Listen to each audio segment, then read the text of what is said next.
Well, we can move on to the next thing, which is kind of more. I'm not sure how, now that I think about it, but it's more top rank specific than the conversation we just had. Okay. Um, like, so for instance, a customer is either bringing a car into the country through you or is Yep. buying a car in your US inventory. Yep. And they want to do like either body work or Sure. engine stuff. Yeah. So, I mean, it would obviously depend on if it's like in Japan or here. So, I mean, over in Japan, like if we're buying a car for somebody, it depends because we have Japanese inventory. Hmm. We have the ability, obviously, to buy auction. We have the ability to, buy cars from dealerships or off individuals, private party ownership kind of stuff. And so then if the car's in Japan, I mean, we can do obviously a lot of stuff over there in Japan, Sure. and we are even doing some things for people, Nismo and Mori Factory. And, we're doing some things with the guys from Built by Legends. I don't know if you saw their R32.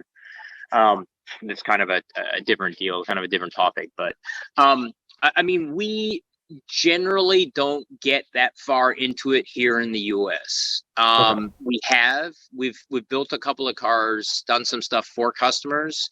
It's just we're mostly in the business of selling cars, not really modifying them. But, we get into the California side of it for people, and that, we're obviously we bring cars into California compliance, Yeah. but your other stuff not as much. It's to me personally, I think it's a distraction for our business, but we have done things for customers when they've asked us. So Okay. So if someone wanted to have, like, for instance, wheels and suspension, and yeah, I mean we've yeah. we've done stuff. Yeah, I mean, before we send it to them, we get some wheels from Mackin. Like Mackin will have something in stock, and we know those guys over there pretty well, and so get some of those, get some tires mounted, get it put on a car.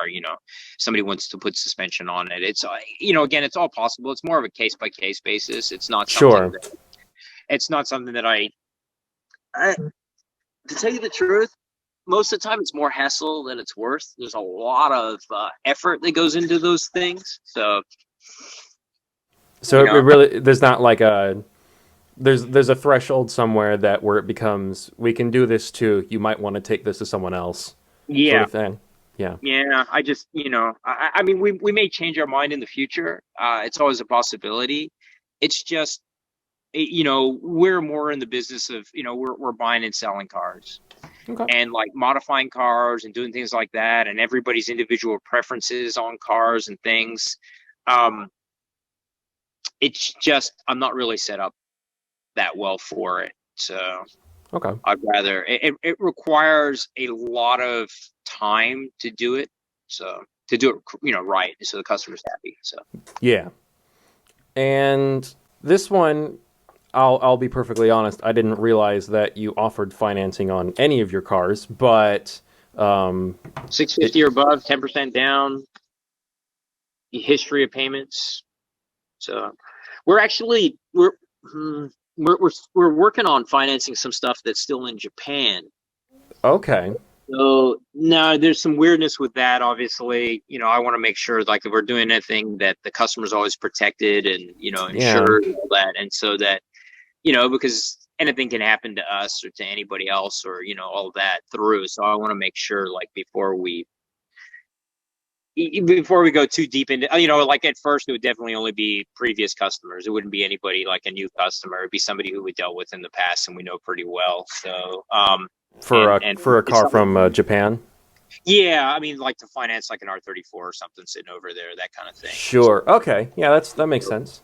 So, but it's just, I mean, the problem is obviously, the customer doesn't have the car, they'd be paying on it, da, da, da, all those kinds of things. It's a little bit of risky for them. And I just want to make sure like, all the protections are in place before we kind of put it a little bit further out to the general populace, because, again, if I'm doing it, I just want to make sure like, when the car does turn 25 and it's able to come to the States, like the guy can, it's obviously it's coming here and everything else happens. So, but yeah, so, Okay.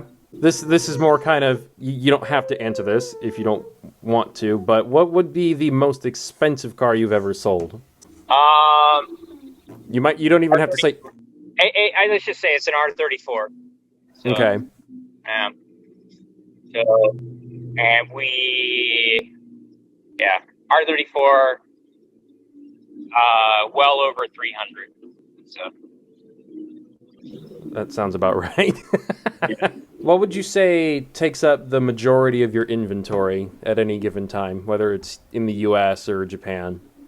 Well, I mean, we mostly GTR, right? So we're sitting right here. So we got the 1, 2, 3, 4, 5, 6, 7, 8, 9, 10, 11, 12. I 13, 14. There's 14 GTRs that I can see just right here.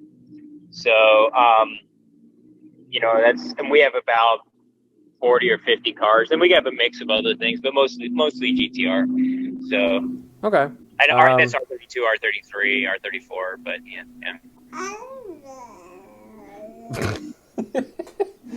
yeah. Sorry. No worries.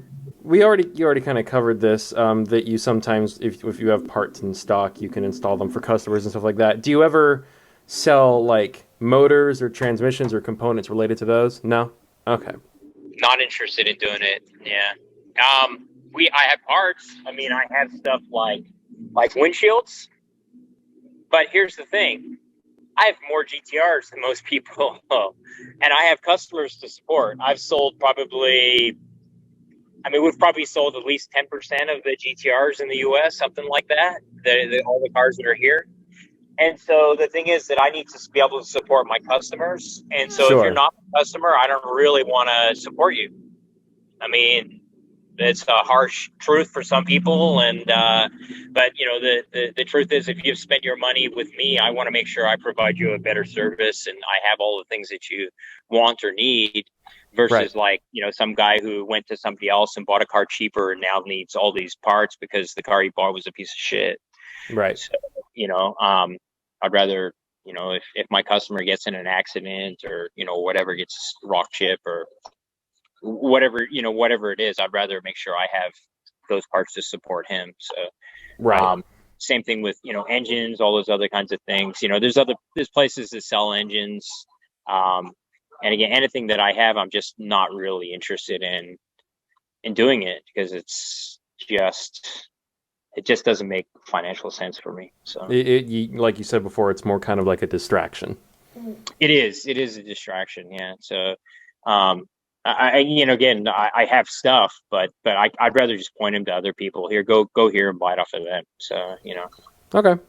Before coming to you to do business, what would you recommend people kind of prepare themselves with to kind of be prepared to let you know what they're looking for before they kind of ask for something without realizing what they're asking for? I mean, have a look and see if there's, anything in there, that range and the prices and all of that. I mean, they can obviously talk to us about anything in particular, but, people are, we obviously get a lot of calls on like the R34 M-spec, and I think most people are pretty shocked at the price when we tell them. So, um, you know, the truth is that, we're selling them at those prices. So, um, but I mean, somebody, I don't know if some people are, maybe where they're getting some of their information, they're thinking, oh, I can buy this car for 20 grand or 30 grand, and when you start throwing 300 plus numbers at them, they're not really prepared for it. So, I mean, Right. I do have buyer's guides, for the different GTRs and things. I have buyer's guides on some other cars. Where hopefully try to teach people. I mean, these are 25 and 30-year-old, plus cars. I mean, they're not brand new. So, some people are thinking that they may be buying brand new cars, and they're not. So, they need to be prepared for all of the things that are related to 25 and 30-year-old Japanese cars. I mean, majority of Right. them are pretty reliable, and then, people want to try to make them unreliable. So, but that's all up to them. Excellent. Is there anything else you might want to say to someone that wants to work with you guys? before we move on to? I mean, we have a lot of information on the website, but by all means, I tried to put information out. We have FAQs, all those kinds of things, but everybody has different situations, different questions. So Yeah. Well, you know, if it's something that somebody wants, or obviously, again, like I mean, you hope people read and understand that stuff. But I mean, still, every single day we get 5 calls from somebody that wants to import a you know 20 2005 something, and you're like, well, we're still going to be quite a ways, 2030 on that car or something, right, and so. that's going to be really close to that 2035 deadline of no more new internal combustion engines as well. Yeah, I mean, but that doesn't really affect us or anything to do with us, because again, that's new combustion engine stuff. That's not, Yeah. used. I mean, there's always a possibility there could be changes, but overall, they're not going to be getting rid of internal combustion engine. They're just not going to be selling new ones. And even Yeah. then, they have to obviously be able to. The technology needs to be in place, and the consumers need to be buying the cars and all those kinds of things. So all of those things have to happen in order for that to happen. In order for that to be a realistic thing that does happen. So Yeah. Well, and another resource that I don't know if it's, I would say it's still a good resource to have is to, do you still have the site showordisplay.com? yeah, that's me. Hilariously, not long after I graduated high school, I want to say in like 2016, 2017, I emailed the email that was attached to that website. And I remember you answered my question pretty quickly. There's a lot of information on that site for people that are very curious as to how show or display works and what the requirements are and why some cars are on there and some aren't and all that sort of stuff. And Right. usually the answer turns out just being if it meets all the other requirements, it's just because no one has like made an application with one of those cars or something like that. Right. Exactly. Yeah. I mean, a little bit of it.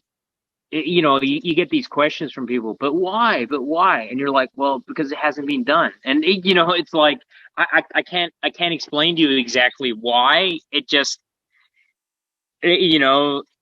just that it just nobody's tried it before, nobody's done it before. That's why, and Yeah. so like, well, this car should be, and okay, then put it on the list, put an application. Oh, I don't have time for it. Well, then it's never going to get on there either, is it? If you don't do it, then who's going to do it? So, Right. that's the truthful answer. So, and obviously they only have so much capability or capacity there, at the NHTSA for show display cars, and there's a process. I mean, you can, if you want, anybody's able to do this. So you can do a FOIA, a Freedom of Information Act, and get the full reason why any particular car was approved or denied. And so if you want to look into the thoughts behind why the NHTSA approved something or didn't, then you can look there. I mean, you can call them and you can talk to them, but they're probably only going to tell you so much. So Sure. agency, they only want to do so many things. So, but again, overall, it hasn't been done because nobody's done it. Yeah. I You know? remember I remember a long time ago, it used to be that on their site when you looked at when you downloaded the file that had all the information on the cars that were approved and eligible, when you got to Nissan, it said Nissan Skyline GTR early production v-spec, and Yeah, I had no idea what that meant until I think me you either. cleared it up. Yeah, no, it took a long time. The thing is, I talked to Dick Merritt, who's the guy who approved it, and I asked him what it was when I put in my application for my Nismo, and I was like, "What car is that?" Because I know these cars real well, and what got approved? Because I mean, I didn't do that. Some military guy did it, Navy guy.